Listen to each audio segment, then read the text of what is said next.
السلام عليكم. الحمد لله رب العالمين. اللهم صل وسلم على محمد وعلى آل محمد.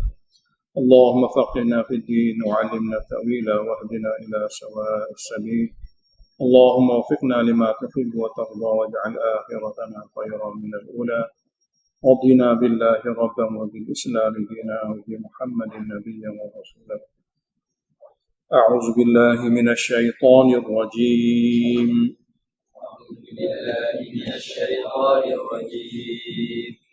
بسم الله الرحمن الرحيم. عبس وتولى أن جاءه الأعمى وما يدريك لعله يزكى أو يذكر فتنفعه الذكرى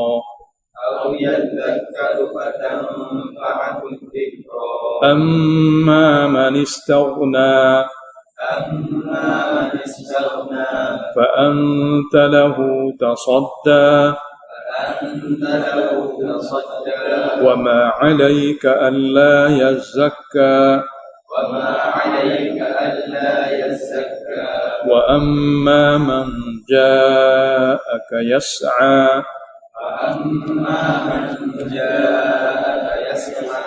وهو يخشى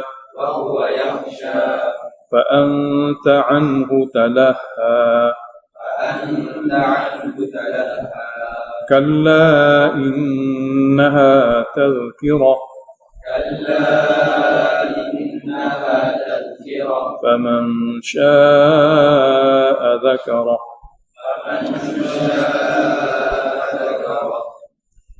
Seperti surah-surah sebelum, surah Abasa juga mengenai gambaran kiamat. Mana satu persatu daripada surah-surah yang berbeza ini Allah Ta'ala zahirkan kepada kita semua, walaupun kita tak sampai lagi ke sana, bahawasanya inilah sebenarnya yang pasti akan berlaku. Jadi tajuk apabila bersangkut paut dengan akhirat, dia kena ada dua perkara. Pertama, tidak ada dalam hati seorang yang baca ni keraguan, kerana berita ini daripada Allah. Kalau ada keraguan, maka Allah Ta'ala akan tolak dia. Tapi apabila ada keyakinan, Allah Ta'ala akan tarik dia, kerana ia adalah berita, bukan daripada akal. Berita daripada Allah yang benar. Siapa orang lagi lebih benar, lebih daripada Allah? Jadi apabila Allah cabar manusia, dia kata siapa lagi lebih benar, lebih pada Allah? Maka meragui berita yang disampaikan oleh Allah, maka Allah Ta'ala akan tolak dia. Kamu siapa? Sedangkan manusia, perkara-perkara yang dia dengar sesama dia, palsu pun dia terima. Tak perlu tapi apa. Bohong pun dia percaya. Dan dia kena tipu. Tapi, berita daripada Allah yang benar, dia boleh tolak begitu saja. Jadi tidak heranlah jika Allah Ta'ala buang orang itu daripada hamba dia. Hamba yang Ta'ala. Jadi syarat pertama tentang berita-berita akhirat bagi seseorang itu, dia kena ada sifat yakin lah. Dia kena percaya sungguh-sungguh perkara ini benar. Yang kedua, dia kena usaha supaya dapat tasawur. Apa makna tasawur? Cuba gambarkan apa yang Allah Ta'ala beritahu itu pada akal dia.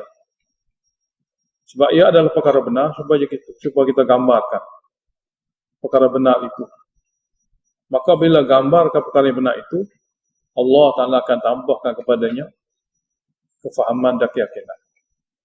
Sebab untuk berita yang kita tak boleh tengok dengan mata kasar, kita hanya boleh gambarkan, tasawurkan dengan akal.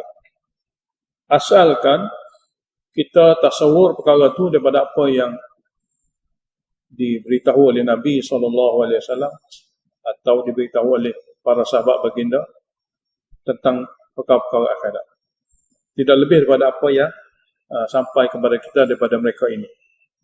Dan perkara ini alhamdulillah semuanya telah ditulis oleh ulama yang Allah pilih untuk berkhidmat kepada Al-Quran. Alhamdulillah pada zaman dahulu lagi sampai ke hari ini akan ada sentiasa golongan yang Allah Ta'ala pilih untuk berkhidmat kepada kitab wahyunya Al-Quran. Jadi semua itu sudah jelas. Kita saja kena tengok dan kita kena baca. Dalam surah ni Allah beritahu akhirat nafsi-nafsi. Apa makna? Masing-masing fikir diri sendiri saja, tak fikir orang lain. Putus sudah hubungan keluarga, putus sudah hubungan sahabat. Tiada lagi pertalian suami isteri, tiada lagi pertalian ibu dan ayah. Masing-masing fikir. Ini akhirat. Dia tidak seperti dunia. Memang jauh suasananya berbanding dengan dunia. Sebab itulah apabila sesuatu iman dia cacat, amal dia cacat, kaum kerabat dia sayang kepada dia, adik-beradik dia sayang kepada dia, suami isteri dia sayang kepada dia, semua tidak memberi faedah. Kalau dia tidak boleh jaga Allah dan Rasul. Dan perkara inilah yang biasanya berlaku. Demi keluarga, demi adik-beradik, demi mak ayah, demi suami isteri, dia abaikan Allah dan Rasul. Maka dia akan menempuh kecelakaan yang besar. Nabi SAW bersabda, tidak sempurna iman seorang kamu sehinggalah hawa nafsunya mengikuti wahyu yang dia bawa. La yu'minu ahadukum hatta yakuna hawahu taba'an lima ji'tu bihi. Tidak sempurna iman seorang kamu sehingga hawa nafsu dia boleh mengikuti apa saja yang aku bawa. Apa saja yang aku bawa. Jadi akhirat adalah nafsi-nafsi, masing-masing kena fikir. Maksudnya di sana tidak seperti dunia. Jadi janganlah sekali-kali dengan perkara-perkara duniawi terhalang kita untuk mengikuti arahan Allah ataupun nasihat Rasulullah SAW. Jangan terhalang. Jadi perkara pertama dalam perkara akhirat adalah membenarkan. Benar. Kita tak faham lagi ke? Itu perkara kedua lah. Memang benar daripada Allah Ta'ala. Bukan satu berita berbentuk sastra atau berbentuk berkemungkinan ataupun perkara ni dalam alam khayalan. Tidak sekali-kali. Mana seperti ini akan berlaku. Cuba kamu fahami. Maka seperti itulah akan berlaku. Jadi perkara kedua, tasawur. Gambarkannya. Jadi jika ada dua perkara dalam akal manusia, berita ini benar daripada Allah. Yang keduanya, tasawur.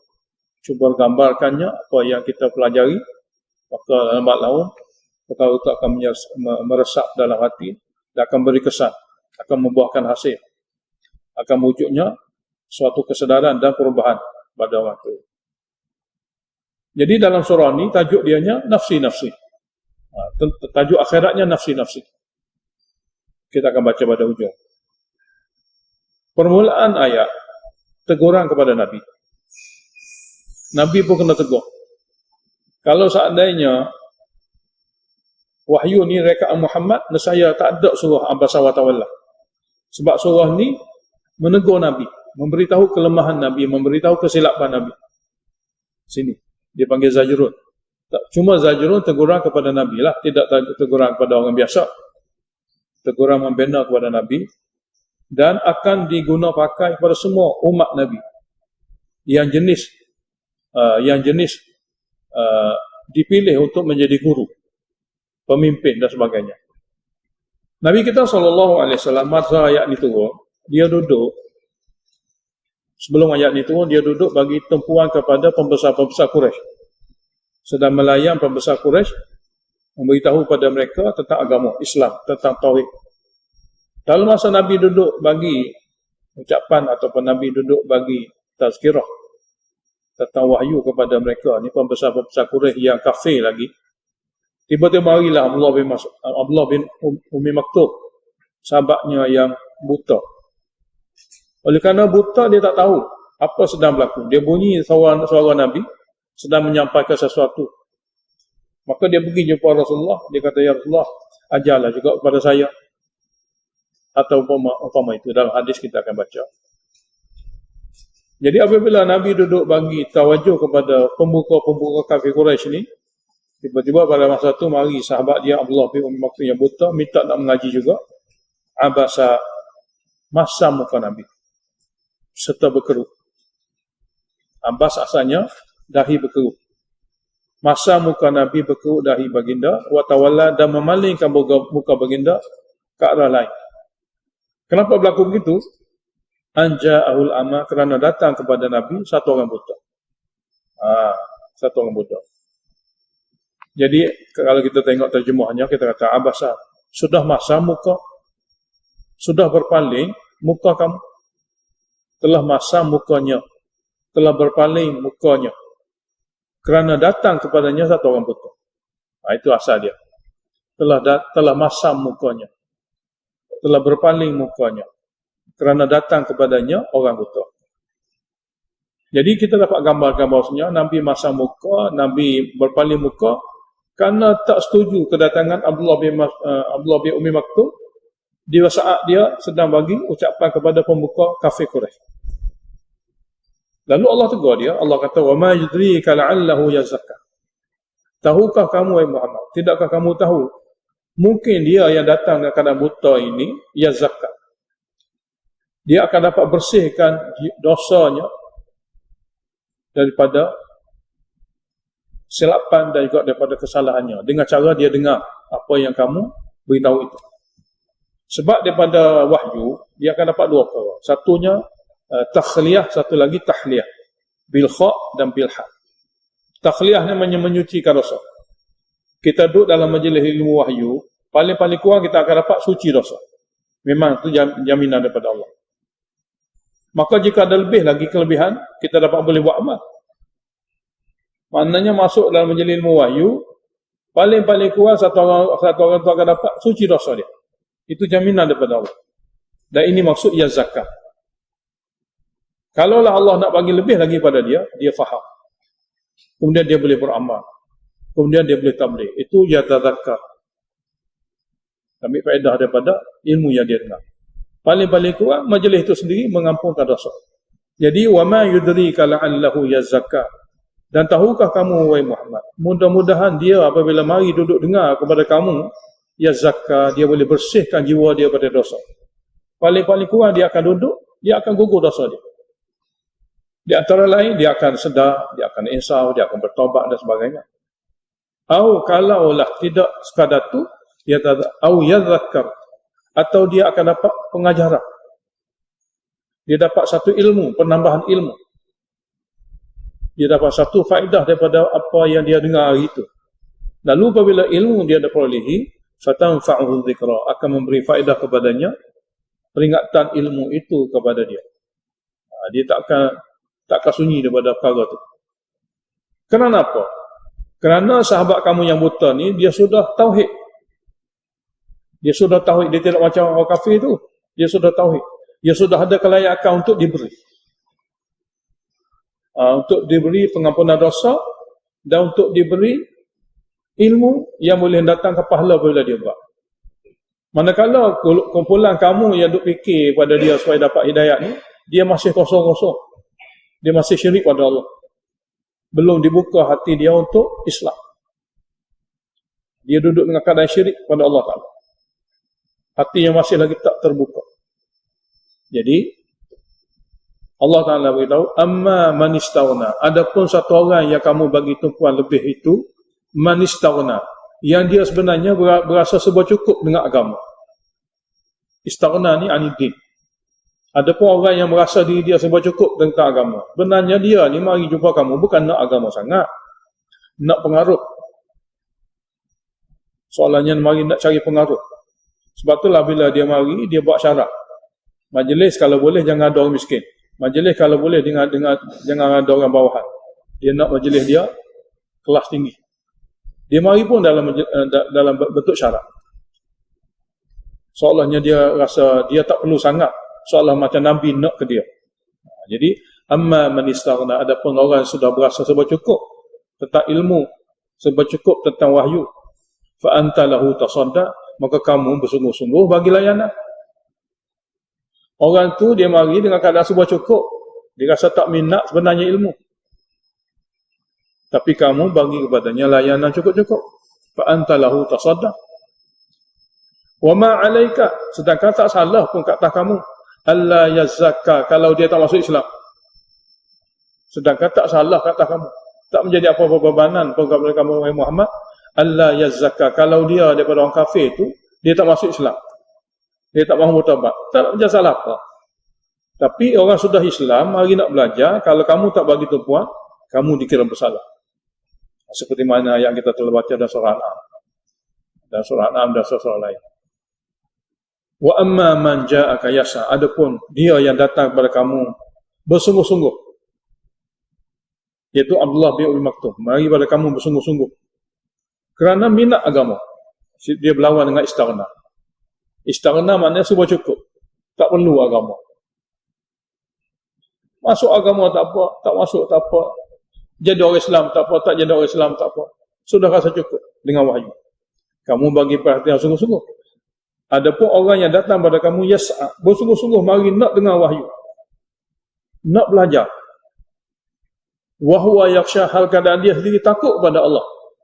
Sekiranya maklumat agama tidak lengkap, dia takut. Oleh kerana dia mari sebenarnya atas dasar ketakutan. Sebab apa yang kamu baca tu wahyu Allah. Kalau dia tak tahu, mungkin dia akan silap. Kalau dia tidak faham, mungkin dia akan salah. Jadi dengan sebab takut tu dia mari belajar. Fa anta anhu talaha, maka kamu pula wahai Muhammad terhadap dia kamu abaikan. Ini tak kena lah begini. Ini cara tak kena. Ada riwayat daripada Aisyah radhiyallahu anha, seandainya Quran ini rekaan Muhammad, dan saya ayat seperti ini tak ada. Sebab ini teguran pada diri dia. Saya ayat seperti ini memang tak ada pun. Sebab ia merupakan teguran Nabi sendiri. Tapi semua dibaca oleh Nabi, oleh kerana dia adalah teguran daripada Allah.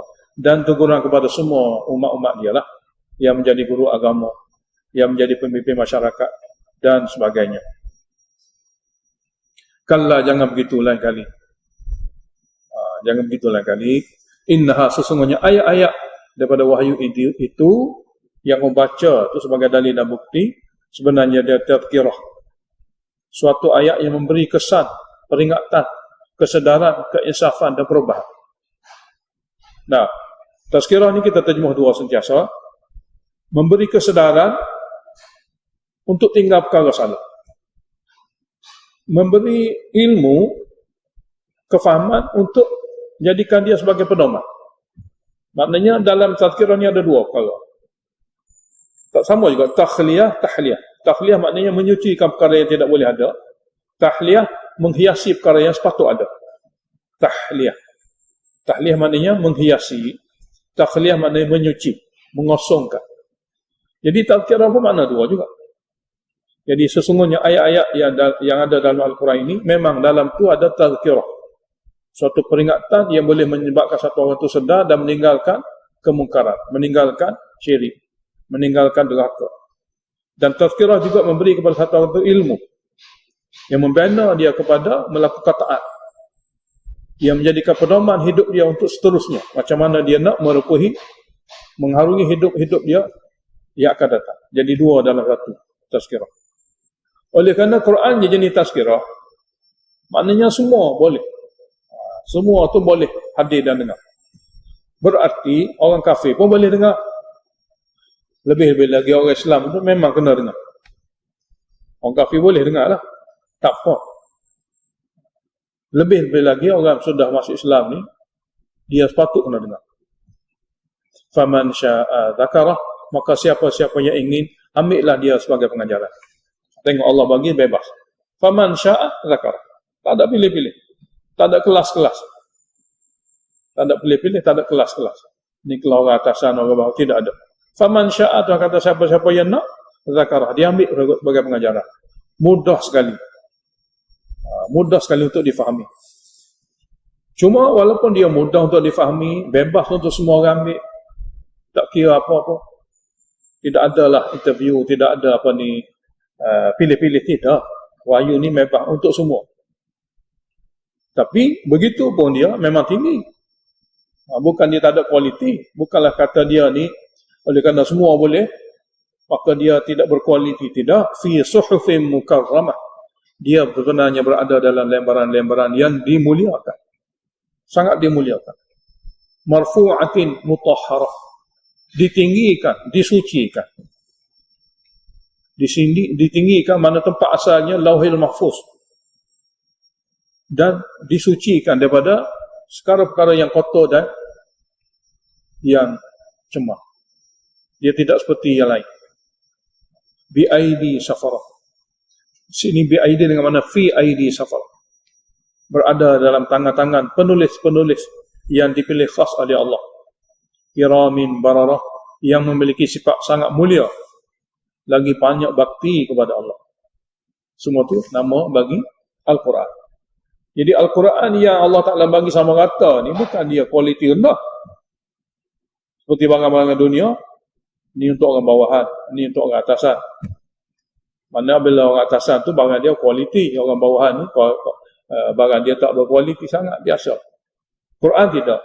Walaupun Allah kata faman syaa dzakara, siapa-siapa mahu ambillah dia untuk pengeringatan pedoman hidup. Tapi dalam begitu pun dia tinggi. Dia tetap dengan kualiti dia. Fi suhufin mukarramatin marfu'atin mutahharatin bi aidi safaratin kiramin bararah. Ini semua sifat Al-Quran. Ayat seterusnya zajrun, teguran kepada orang kafir yang tak boleh menilai kedudukan Nabi dan tak boleh menilai kedudukan wahyu yang disampaikan oleh Nabi. Qutilal insanu ma akfara. Celakalah manusia itu. Ma akfara. Amat berani dia mengkufuri Allah. Ma akfarahu, amat berani dia. Alangkah beraninya dia mengkufuri Allah dengan cara menolak wahyu Allah dan mempersendakan Nabi Allah. Dia kena sedar min ayyi syai'in khalaqah, daripada jenis apa benda Allah telah ciptakan dia. Dia kena sedar dia sebenarnya min nutfatin, daripada air mani sahaja, tak lebih daripada itu. Khalaqahu, Allah yang telah menciptakan. Faqaddarahu, Allah Ta'ala yang telah menyusun anggotanya dan menyempurnakan segala keperluan yang sepatut ada pada anggotanya. Thumma sabila yasarah, kemudian Allah Ta'ala mudahkannya jalan untuk keluar daripada perut ibunya. Tubuh dia nak keluar ke alam yang lebih besar daripada perut mak dia, Allah mudahkan. Keluar saja daripada perut mak dia, nak masuk balik memang tak boleh, mustahil. Begitu Allah Ta'ala mudahkan jalan keluar. Ini kita ambil kira pada kebanyakannya begitu. Lainlah kalau sakit, lainlah kalau ada sesuatu. Tapi biasanya thummas sabila yasara, kemudian Allah Ta'ala adakan jalan yang mudah untuk dia keluar daripada satu alam yang kecil untuk pergi pada jalan yang besar. Alam yang besar. Thumma amatah, kemudian Allah Ta'ala mematikannya. Fa'aqbarahu, Allah kebumikannya. Mana Allah Ta'ala jadikan jasadnya yang sudah meninggal dikebumikan dengan adabnya, dengan tertibnya. Mana walaupun dia tidak ada lagi roh, tapi kena muliakan dia. Jenazah dia kena jaga, kena muliakan. Semua sekali. Thumma idza syaa, kemudian apabila Allah kehendaki suatu hari nanti, ansyarahu, Allah akan bangkitnya hidup semula. Jadi kalau beginilah riwayat hidup dia, kenapa dia sombong? Kepada Tuhan yang menciptakan, melakukan semua tu seperti mana yang dia beritahu dalam kitab dia. Kalla, jangan begitu wahai manusia. Lamma yaqdi ma amara, dia masih belum melaksanakan apa saja arahan yang Allah Ta'ala perintahkan dia supaya dia laksanakan.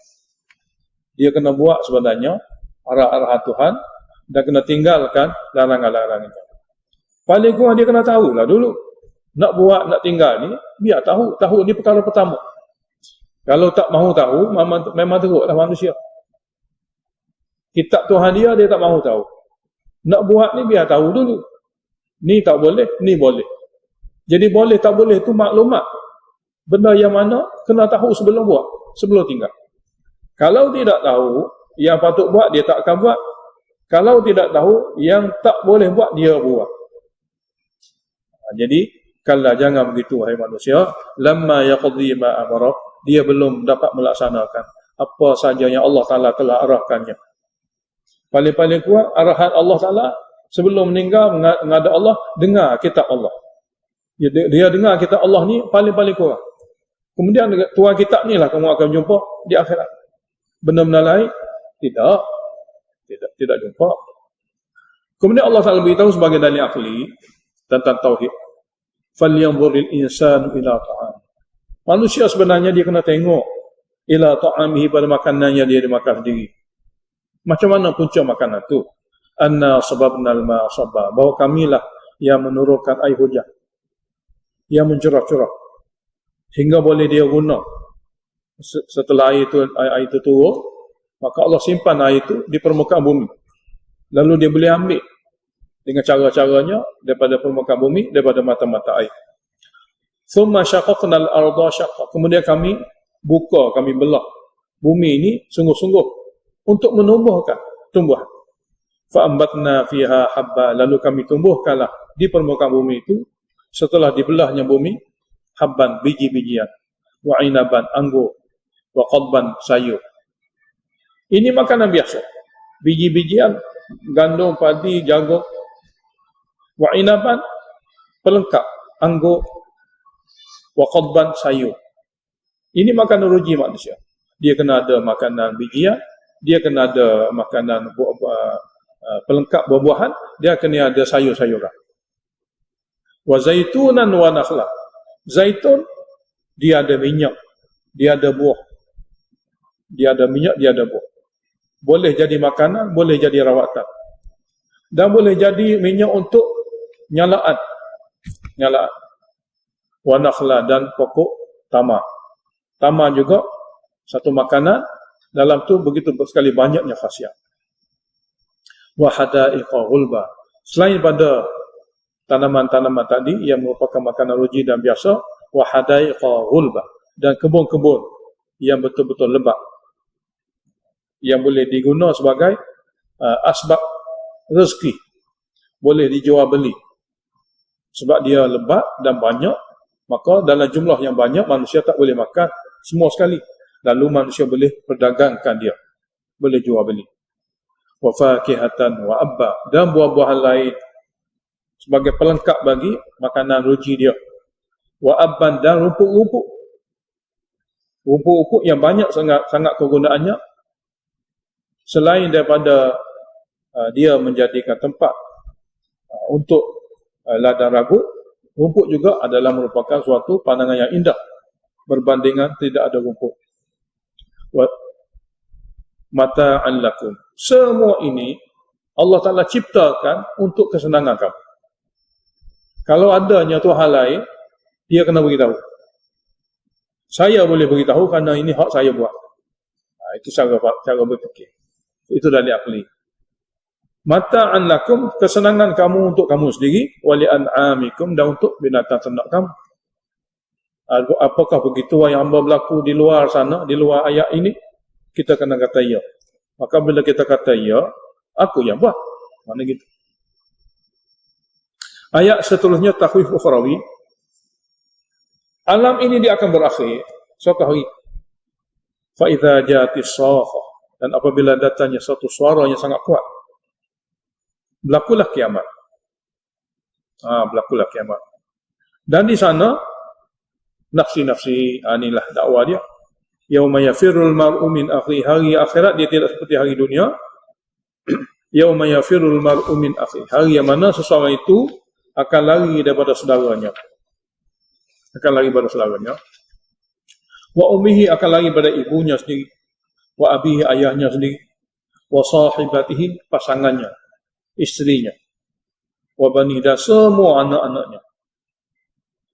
Yang disebut oleh Allah Ta'ala, biasanya orang ni rapat. Ini dia panggil keluarga yang terdekat. Apa-apa pun kalau sakit, dialah akan bagi. Apa-apa susah pun, dialah akan hubungi.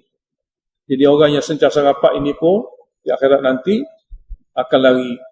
Jadi kalau orang seperti ini akan lari, orang jauh, lari. Boleh gambarkan. Lepas tu apa jadi?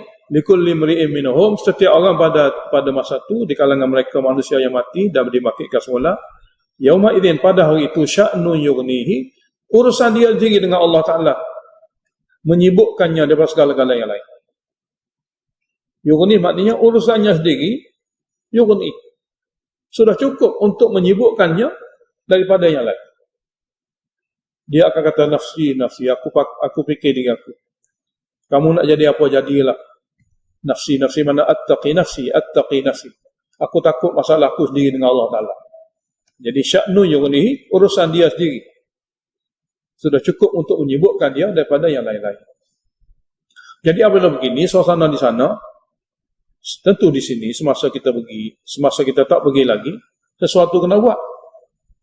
Sesuatu kena buat. Dan perkara yang kita kena buat, tidak payah sangat. Semua diajar oleh Allah.